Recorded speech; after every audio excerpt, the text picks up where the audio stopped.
Welcome, everyone. Today, we embark on a journey into one of the most tragic and overlooked chapters of the First Crusade, the Battle of Civetot, AD 1096. This wasn't a clash of great kings or veteran knights. This was the People's Crusade, a mass movement not led by strategy or experience, but by unshakable faith.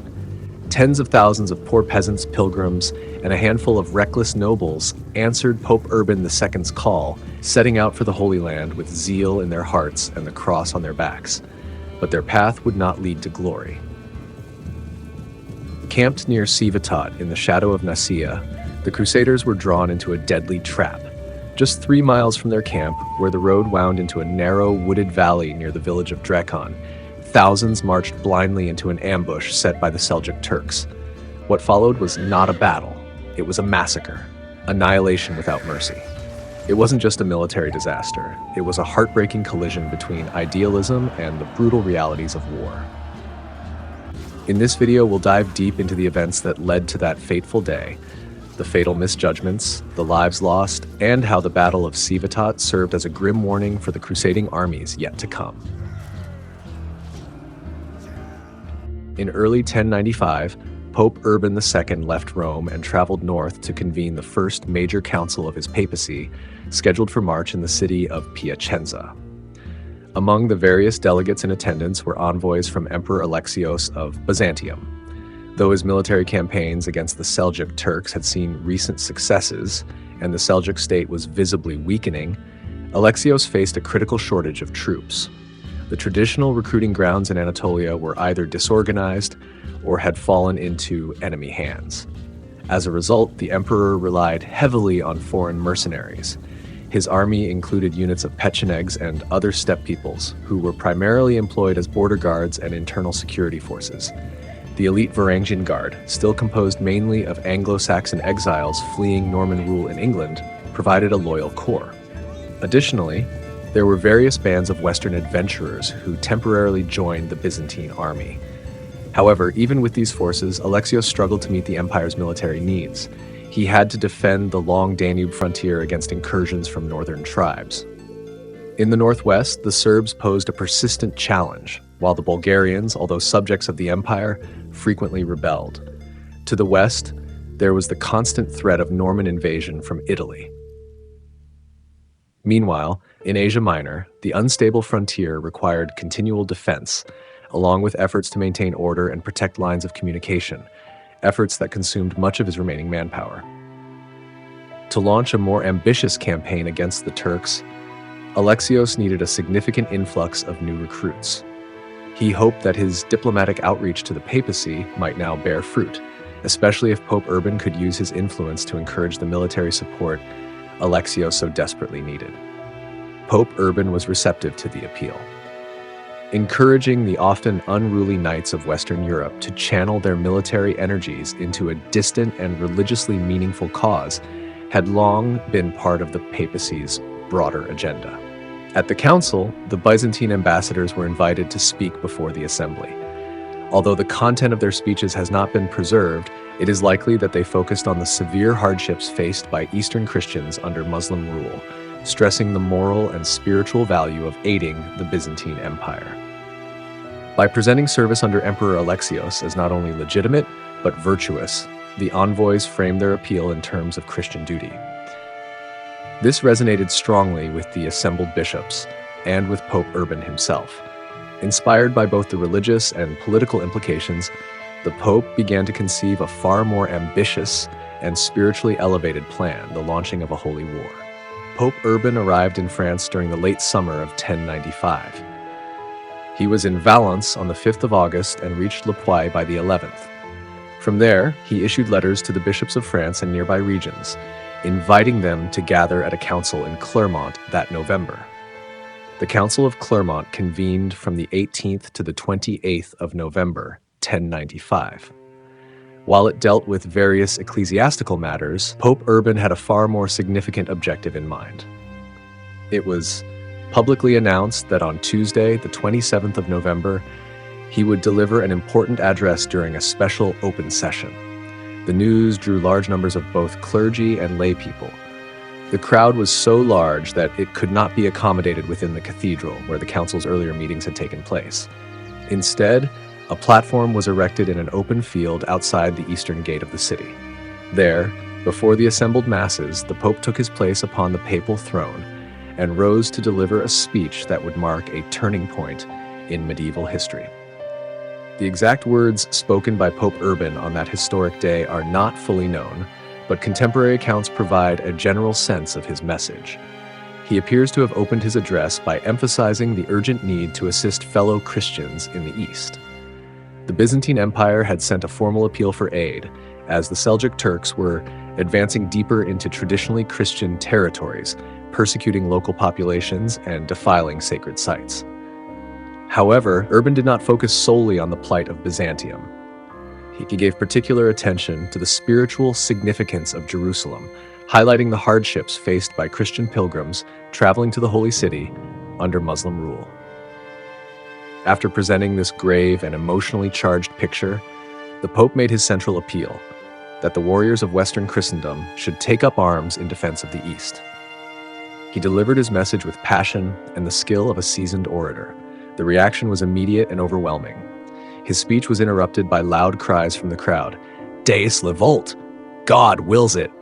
These spontaneous shouts captured the mood of the moment and marked the beginning of what would soon become known as the First Crusade. The response to Pope Urban's call was far greater than he had anticipated. At the time of his speech in Clermont, he had not yet finalized detailed plans for organizing or directing such a large-scale expedition. Notably, no prominent secular leaders had been present at the council. The initial wave of volunteers consisted largely of lower-ranking knights and common people. Recognizing the need for more substantial support from powerful lay lords, Urban set a formal departure date for the 15th of August of the following year, after the summer harvests, so that the armies could gather and then proceed to Constantinople. Despite this timeline, enthusiasm spread rapidly. Several loosely organized bands of peasants and minor knights took it upon themselves to depart for the Holy Land immediately, often with little preparation or coordination. The scale of the movement quickly surpassed Urban's original expectations. While he may have envisioned several thousand well-armed knights, the result was more of a mass migration, including not only soldiers, but also large numbers of untrained peasants, women, and children, all motivated by religious fervor and the promise of salvation. Although Pope Urban had instructed his bishops to preach the crusade, much of the most effective preaching came from humbler figures, charismatic preachers outside the formal church hierarchy. Among them were evangelical reformers such as Robert of Arbrissel, founder of the Order of Fontevraud. Even more influential, however, was a wandering monk named Peter. Peter, later known to history as Peter the Hermit, was an older man from the region near Amiens in northern France. He had likely attempted a pilgrimage to Jerusalem several years earlier, but had been mistreated by the Turks and forced to abandon the journey. In his native Picard dialect, he was nicknamed Little Peter. However, the simple hermit's cloak he always wore eventually earned him the more enduring title of the Hermit. Peter's passionate preaching resonated deeply with ordinary people. Through his sermons, he quickly became the spiritual figurehead of what would soon be known as the People's Crusade, a spontaneous, unorganized wave of popular enthusiasm that preceded the more structured expedition led by the nobility. Peter the Hermit energetically preached the crusade across northern France and Flanders, attracting widespread attention. He claimed to have been personally commissioned by Christ to spread the message, and even purportedly carried a divine letter as proof. His charisma was such that many of his followers came to believe that he, not Pope Urban, was the true originator of the crusading movement. It is often assumed that Peter's followers were merely a disorganized and ignorant group of peasants, unfamiliar with geography, and mistaking every sizable town along their route for Jerusalem. While this may have been true for a small number, the reality is more nuanced. A long-standing tradition of Christian pilgrimages to Jerusalem meant that its location and the nature of the journey were relatively well known, even among common people. Though the majority of participants lacked military training, the People's Crusade was not entirely without leadership or martial experience. A number of minor but capable knights took command of various groups, including figures such as Walter Sansavoir, Gottschalk, Folkmar, and Count Emic of Leiningen, all of whom had prior experience in warfare.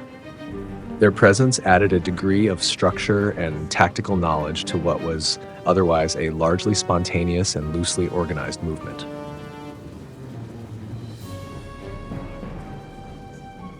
Peter the Hermit assembled his followers at Cologne on the 12th of April, 1096, mustering an estimated 20,000 people, many of whom were non-combatants.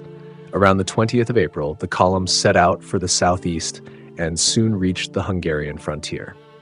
King Koloman welcomed Peter's envoys, stating that the pilgrims would be allowed free passage, provided they refrained from looting. Throughout late May and early June, the army marched through Hungary without incident, eventually arriving at the border town of Semlin. It was at Semlin that serious problems began. The exact sequence of events remains unclear, but it appears that the local governor, likely of Guz Turk origin, became alarmed by the sheer size of Peter's force. In coordination with his counterpart across the frontier, he imposed stricter security measures. These actions aroused suspicion among the crusaders, who feared the governors were conspiring against them. Tensions escalated into a riot, which quickly turned into open conflict. Likely without Peter's approval, a group led by Geoffrey Burrell launched an assault on the town, successfully capturing the citadel. In the ensuing violence, around 4,000 Hungarians were killed, and the crusaders seized a large quantity of supplies. Fearing retaliation from King Koloman, the army quickly fled toward the river Sava, attempting to escape into Byzantine territory. The crusaders gathered all available wood from local houses to construct rafts for crossing the river Sava. In Belgrade, the Byzantine governor, Nicetas, observed their movements with growing concern. Aiming to manage the crossing and prevent disorder, he attempted to restrict them to a single, designated ford. To enforce this, he deployed barges manned by his troops, primarily Pecheneg mercenaries known for their strict discipline and loyalty. However, recognizing that his forces were too few to control such a large and unruly group, Nicetas chose to withdraw to Niš, the provincial military headquarters. Following his departure, panic spread among the local population. Fearing violence, the residents of Belgrade abandoned the city and fled into the nearby mountains. On the 26th of June, Peter's army forced its way across the river Sava. When the Pecheneg troops attempted to restrict the crossing to a single point, the Crusaders responded with violence. Several of the Byzantine boats were sunk, and the soldiers aboard were captured and executed. Afterward, the army entered Belgrade, looted the city extensively, and then set it on fire. Following this destruction, they marched for 7 days through forested terrain, eventually reaching the city of Niš on the 3rd of July. Upon arrival, Peter immediately sent a request to Governor Nicetas for food and provisions for his followers. Nicetas had already informed the imperial authorities in Constantinople of Peter's approach and was awaiting the arrival of officials and a military escort to guide the Crusaders safely to the capital. Although he maintained a sizable garrison at Niš, supplemented with locally recruited Pecheneg and Hungarian mercenaries, he likely could not spare any troops to accompany the Crusaders until reinforcements arrived from the capital. At the same time, allowing such a large and undisciplined group to remain in the city for too long posed significant risks. As a solution, Nicetas requested that Peter provide hostages as a guarantee of good behavior while supplies were gathered. Peter agreed, and Geoffrey Burrell and Walter of Breteuil were given over as hostages. Initially, relations remained peaceful. The local population cooperated in providing food, and many generously gave alms to the poorer pilgrims. Some residents were even inspired to join the pilgrimage themselves. The next morning, the Crusaders set out on the road to Sofia. As they departed, a group of German pilgrims, who had quarreled with a local resident the previous evening, deliberately set fire to several mills by the river. When Nicetas received news of the incident, he dispatched troops to punish the offenders, attacking the rear guard and capturing several Crusaders to hold as hostages. Peter, traveling about a mile ahead, was unaware of the incident until a man named Lambert informed him. he immediately returned to speak with Nicetas and negotiate the release of the captives. However, during their meeting, rumors of betrayal and renewed fighting began to circulate among the Crusader ranks. In response, a group of impulsive fighters launched an assault on the town's fortifications. The Byzantine garrison repelled the attack and launched a counteroffensive. As Peter attempted to calm his followers and resume negotiations, another faction of Crusaders renewed the assault. At that point, Nicetas, having lost patience, ordered a full military response.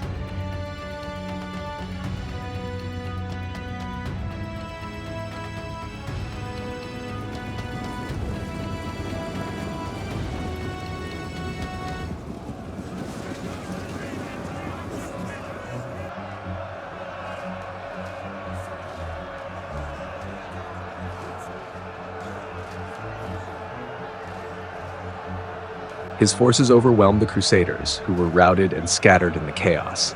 Many were killed. Others, including women and children, were captured and remained in captivity in the region. In the confusion, Peter lost his treasury chest. Peter himself fled into the nearby mountains with Reinald of Bryce, Walter of Breteuil, and about 500 men, believing they were the only survivors. However, the following morning, they were rejoined by approximately 7,000 other Crusaders, and the march toward Sofia resumed. At the abandoned town of Bela Palanka, Peter's followers stopped to gather the local harvest, as they had no food remaining. Many stragglers rejoined the group there, but by the time they resumed their march, they realized that a quarter of their original force had been lost. They reached Sofia on the 12th of July, where envoys and an escort from Constantinople met them. These officials had strict orders: keep the Crusaders well supplied and ensure they did not linger more than 3 days in any one place. From this point onward, their journey became more organized and peaceful. The local populations along the route were generally supportive. At Philippopolis, the Greeks were moved by the Crusaders' hardships and generously offered money, horses, and mules. 2 days before reaching Adrianople, more imperial envoys greeted Peter with a message from Emperor Alexios. The emperor announced that, given all they had already suffered, the expedition would be forgiven for its earlier misdeeds. Peter, deeply moved, wept with gratitude at the emperor's kindness. Despite this gesture, Emperor Alexios was unimpressed by the group. With his military experience, he feared they would not survive long if sent into battle against the Turks. Nevertheless, on the 6th of August, he had the entire force ferried across the Bosphorus into Asia. Once there, the Crusaders quickly returned to disorder, looting homes and churches as they marched along the coast of the Sea of Marmara toward Nicomedia, a city still deserted since its destruction by the Turks 15 years earlier. Near Nicomedia, tensions erupted between different national groups within the Crusader army. A quarrel broke out between the Germans and Italians on one side and the French on the other. As a result, the Germans and Italians broke away from Peter's leadership and chose an Italian noble named Reinald as their new commander. Both groups soon made their way to a fortified camp known to the Greeks as Sebotos and to the Crusaders as Civetot.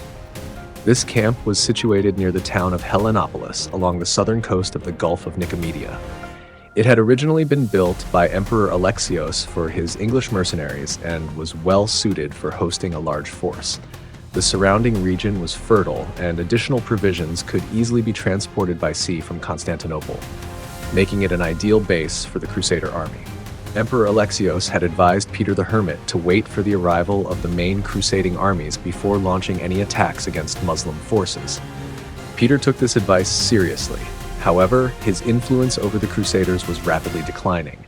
The German and Italian contingents, now under the leadership of Reinald and even Peter's own French followers, largely guided by Geoffrey Burel, grew increasingly undisciplined.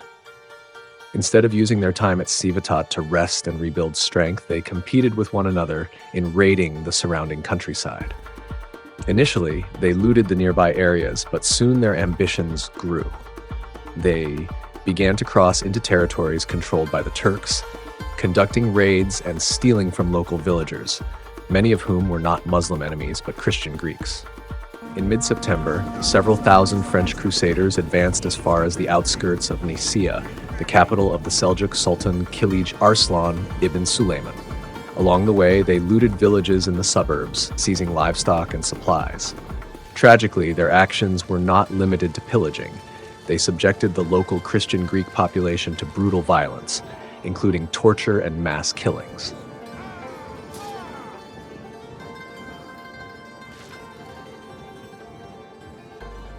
A Turkish force dispatched from Nicaea attempted to repel the Crusaders but was defeated after intense fighting.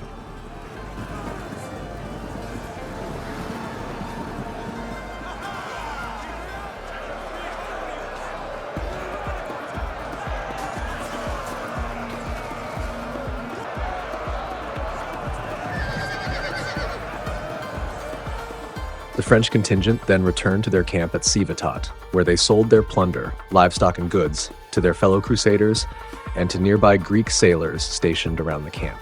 The success of the French raid near Nicaea stirred resentment among the German and Italian contingents.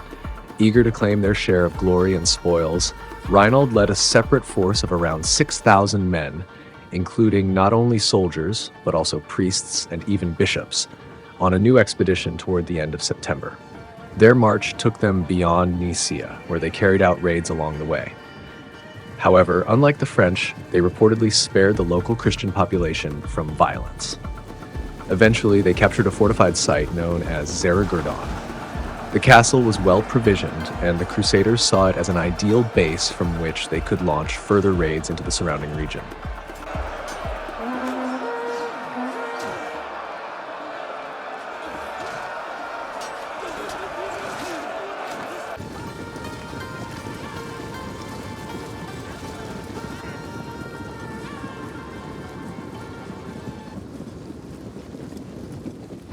When Sultan Kilij Arslan heard about the Crusaders' seizure of Xerigordon, he quickly responded by dispatching a senior military commander with a large Turkish force to retake the fortress. Xerigordon was situated on a hill, but its main water sources, a well located just outside its walls, and a spring in the nearby valley were vulnerable. The Turkish army reached the area on the 29th of September, the feast of Saint Michael. They successfully repelled an ambush attempt by Reinald, and soon took control of both the spring and the well. With the water supply cut off, the Turks laid siege to the castle, trapping the German and Italian crusaders inside. As the siege of Xerigordon dragged on, conditions inside the castle became increasingly dire. Cut off from any source of water, the crusaders soon reached the point of desperation. In their thirst, they attempted to draw moisture from the soil and resorted to drinking the blood of their horses and donkeys. Some even resorted to drinking their own urine. The priests among them did their best to offer spiritual support, but were powerless to change their grim reality. After 8 days of extreme suffering, Reinald decided to surrender. He was promised that his life would be spared if he abandoned his Christian faith. Reinald accepted the offer and opened the gates to the Turks. Those who refused to renounce Christianity were executed. Reinald and the few who converted were taken into captivity and sent eastward to cities such as Antioch and Aleppo, and as far as Khorasan in Central Asia. In early October, news reached the Crusader camp at Civetot that the Germans had captured the castle of Xerigordon. Soon after, 2 Turkish spies spread a false rumor that the Crusaders had also taken Nicaea and were dividing the spoils among themselves. Just as the Turks intended, this rumor caused a frenzy in the camp. Many soldiers demanded to march immediately to Nicaea, unaware that the roads had been carefully ambushed by the Sultan's forces. Before the army could act, the truth about the disaster at Xerigordon became known. Excitement turned into fear, and the leaders gathered to decide their next steps. Peter the Hermit had gone to Constantinople, hoping to regain his influence by securing help from the emperor, but his absence left the army leaderless. Some crusaders wanted to march out and avenge the defeat at Xerigordon.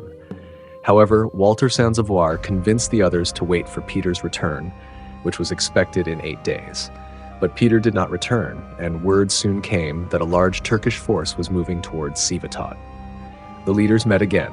Most of the senior commanders, Walter Sansavoir, Reinald of Bryce, Walter of Bertoul, Fulk of Orleans, and the Germans Hugh of Tübingen and Walter of Teck, argued for caution and urged the army to stay put until Peter came back. But Geoffrey Burrell, supported by the angry and impatient soldiers, pushed for an immediate attack. In the end, his opinion prevailed. On the morning of 21st October, the entire Crusader army, over 20,000 strong, marched out from Civetot. They left behind only the elderly, the sick, women, and children.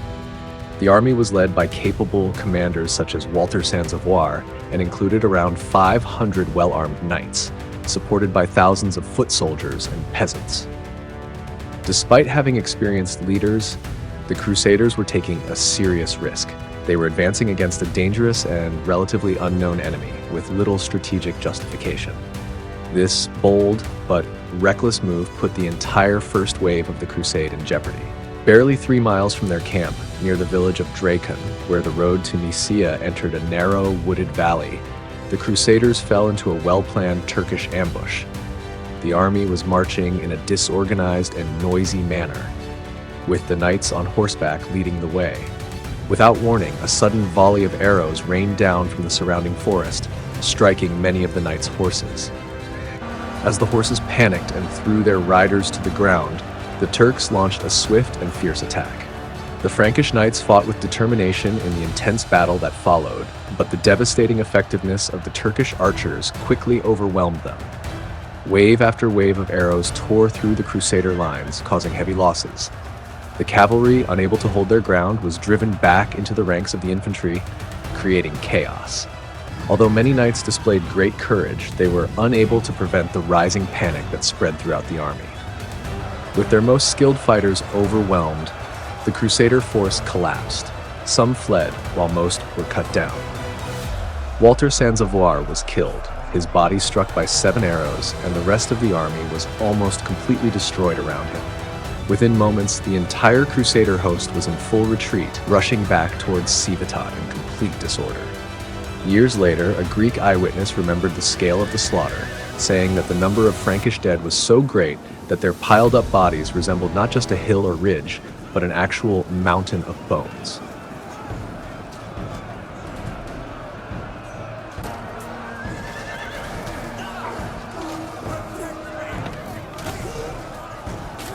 Following their brutal victory on the battlefield, the Turks swiftly advanced on the Crusader camp at Civetot. What they found there were the most vulnerable members of the expedition, those left behind: the elderly, the sick and disabled, clerics, monks, women, and even infants. The attackers showed no mercy.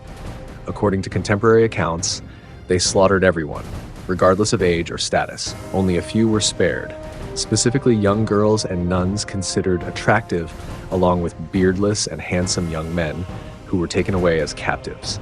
The massacre marked a horrific end to the People's Crusade, wiping out almost the entire force. Approximately 3,000 survivors, more fortunate than the rest, managed to reach the ruins of an old seaside castle. Though the structure had long been abandoned, its doors and windows dismantled, the desperate refugees quickly constructed makeshift defenses, using scattered timber and even human bones.